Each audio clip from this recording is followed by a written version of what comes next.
ورحمة الله وبركاته. الحمد لله الذي لم يتخذ ولدا ولم يكن له شريك في الملك ولم يكن له ولي من الذل وكبره تكبيرا.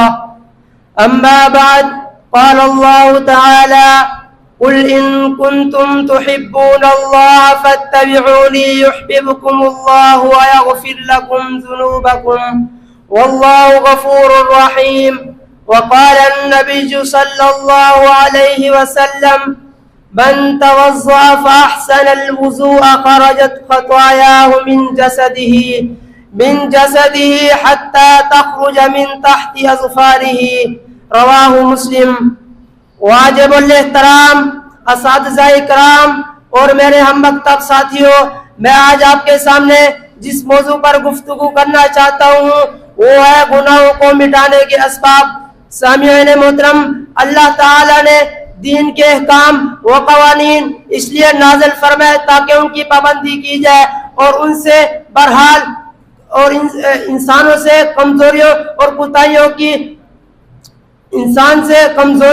کوتاہیوں کا مجموعہ ہے، اس لیے ان سے بھول چوک ہو جاتی ہے، غلطی یا نادانی ہو جاتی ہے، نتیجتاً وہ صراط مستقیم سے بھٹک جاتا ہے. اسی غلطی کو اور نادانی کا نام گناہ ہے. اب ہم آتے ہیں اس کی جانب جو گناہوں کو مٹانے کے اسباب بنتے ہیں. سامعین محترم، گناہوں کو مٹانے کے اسباب میں سے پہلا سبب اتباع رسول ہے. سورۃ آل عمران میں اللہ رب العالمین کا ارشاد ہے، فرمایا: قل ان کنتم تحبون اللہ فاتبعونی یحببکم اللہ ویغفر لکم ذنوبکم واللہ غفور رحیم. آپ صلی اللہ علیہ وسلم فرما دیجئے، اگر تم اللہ سے محبت کرتے ہو تو تم میری اتباع کرو، اللہ تم سے محبت کرے گا اور تمہارے گناہ معاف کر دے گا. اس آیت مبارکہ سے معلوم ہوا کہ اتباع رسول یعنی آپ علیہ السلام کی پیروی کرنے سے گناہ معاف کر دیے جاتے ہیں. سامعین محترم، گناہوں کو مٹانے کے اسباب میں سے دوسرا سبب وضو اچھے طریقے سے کرنا. صحیح مسلم کی روایت ہے، آپ علیہ السلام نے فرمایا: من توضأ للصلاة فأسبغ الوضوء فأحسن الوضوء خرجت خطاياه من جسده حتى تخرج من تحت أظفاره. جس شخص نے اچھی طریقے سے وضو کیا تو اس کے جسم سے گناہ نکل جاتے ہیں، حتیٰ کہ اس کے پاؤں کے نیچے سے بھی نکل جاتے ہیں.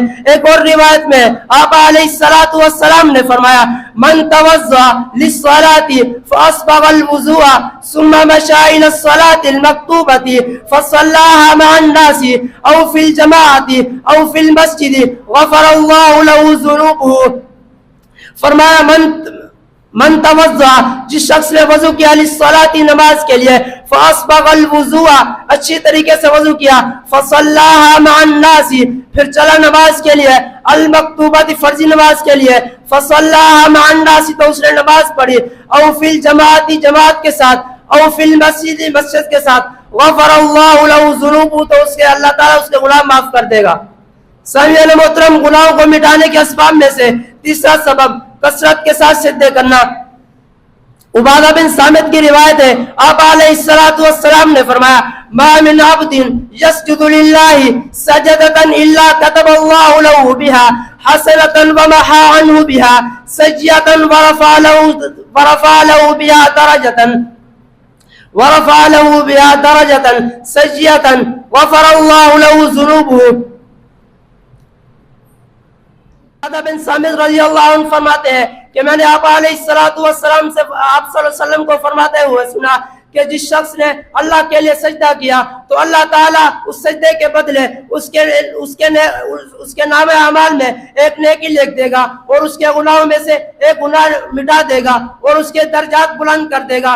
تو ہمیں بھی چاہیے کہ ہم بھی سجدہ کیا کریں. سامعین محترم، گناہوں کو مٹانے کے اسباب میں سے چوتھا سبب کفارہ مجلس کی دعا آپ علیہ الصلوۃ والسلام نے فرمایا سبحانک اللہم وبحمدک اشہد ان لا الہ الا انت استغفرک واتوب الیک۔ ایک شخص نے عرض کیا اے اللہ کے رسول آپ صلی اللہ علیہ وسلم فرما دیجئے کہ آپ نے پہلے یہ دعا کبھی ہمیں نہیں پڑھائی، تو آپ علیہ الصلوۃ والسلام نے فرمایا یہ وہ دعا ہے کہ یہ وہ کفارہ ہے جو ہم مجلس میں بیٹھ کے جو ہمارے سے گناہ ہوتے ہیں یہ اس کے لیے یہ دعا ہے سبحانک اللہم وبحمدک اشہد ان لا الہ الا انت استغفرک واتوب الیک۔ اللہ رب العالمین سے دعا ہے کہ وہ ہمیں ان اسباب پر عمل کرنے کی توفیق عطا فرمائے، آمین وما علینا الا البلاغ۔